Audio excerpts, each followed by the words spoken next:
Hi, I'm Kalyan Karmakar and welcome to the Finely Chopped Kitchen. Today I'm going to talk to you about Machar Kalia, which is a Bengali dish. I'm a Bengali and Bengalis are supposed to love fish, but I must tell you that as a kid I was not very fond of fish. But the Machar Kalia is one dish which I've always liked. It's normally made with what is considered to be kata mach, which is slightly bigger fish which are cut into pieces and therefore kata.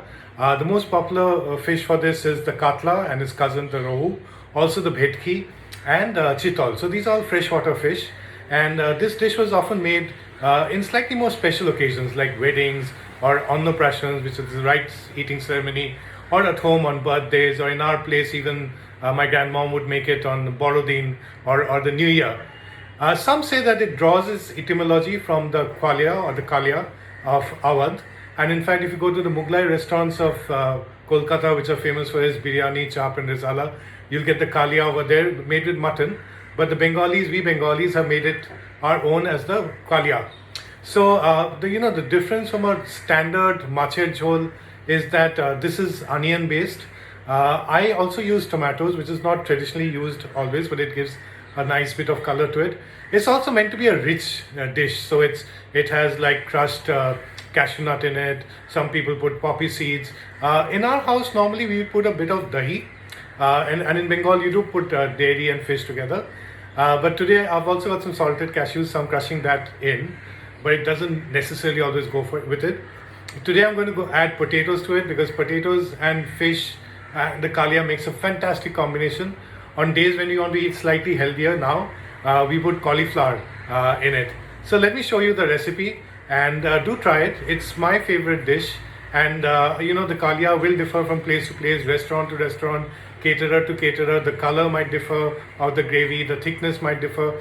What I'm making to you is basically the sort of dish which was made by my grandmom, Didu, as well as my mom at home, and it's based on memories of that. So it's a home-like thing. So it won't be that rich in color, it won't be that rich in oil, the fish won't be that deep fried. But here's the secret: it's also one of the favorite Bengali dishes of my wife Kainaz, who's Parsi. So enough talk, let's cook now. Ingredients first, and that's the katla.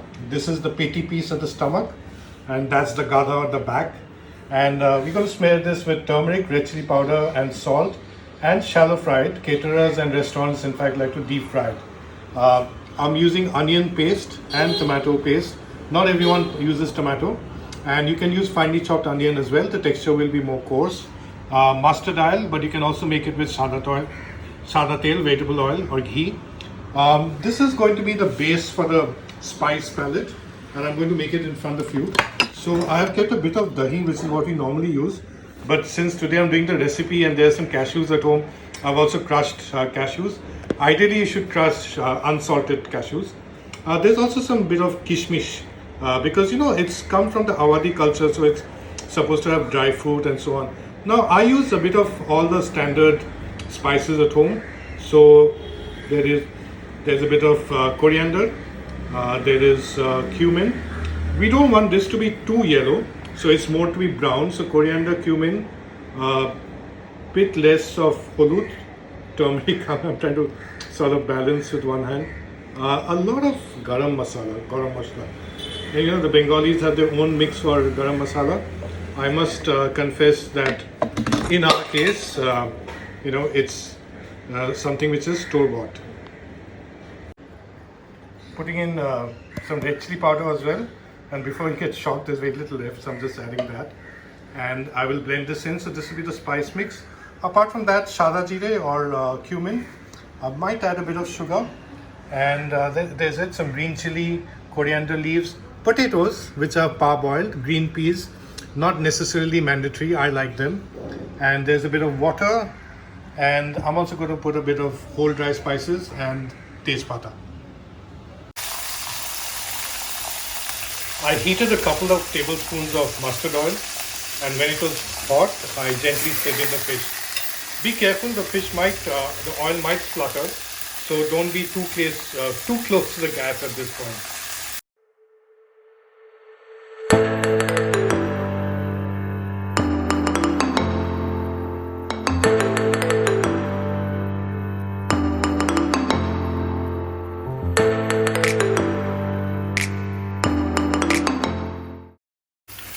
onions brown pretty quickly because one, I added sugar to the pan which caramelizes it.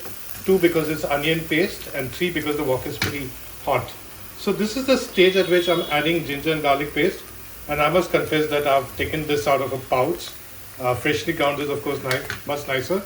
The important thing to remember is the ratio. Ginger should be 2 parts to 1 part of garlic. Adha Roshun. This is a controversial step. The onions are browned, and I'm going to put in a bit of tomato. Controversial because people say that traditionally tomato was not used in Bengali cooking and therefore you shouldn't, blah blah blah. But then technically now was potatoes. And frankly, my grandmom, who was born in Dhaka, said that as a child she remembers tomatoes being used. And then of course after marriage she was in Delhi, and that's where my mom grew up. So in our house we use tomatoes. It's really up to you if you want to use it or you don't. No skin off my back or the tomato. Tomatoes began to cook, and it's got a bit of richness in color. And this is the point at which I'm adding in spice mix. I don't always put in cashews, but today I have just for you guys.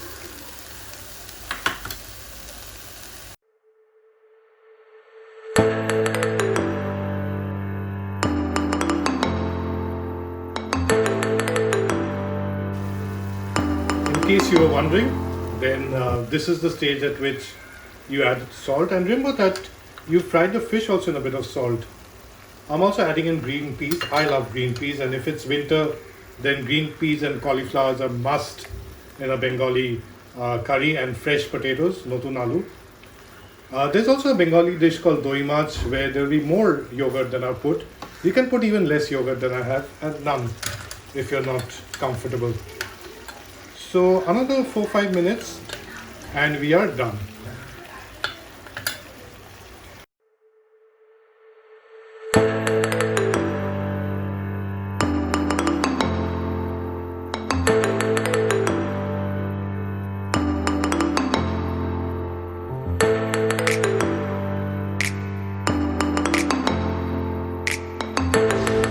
Here's what I want you to remember about the Machar Kalia. 1. It's a special occasion dish. 2. You can make it at home and regulate how much you want to fry the fish, for example, how much oil or ghee you want to put in. 3. It combines best with rice, either ghee bhat or a light pulao. And 4. It is my most favorite Bengali fish dish.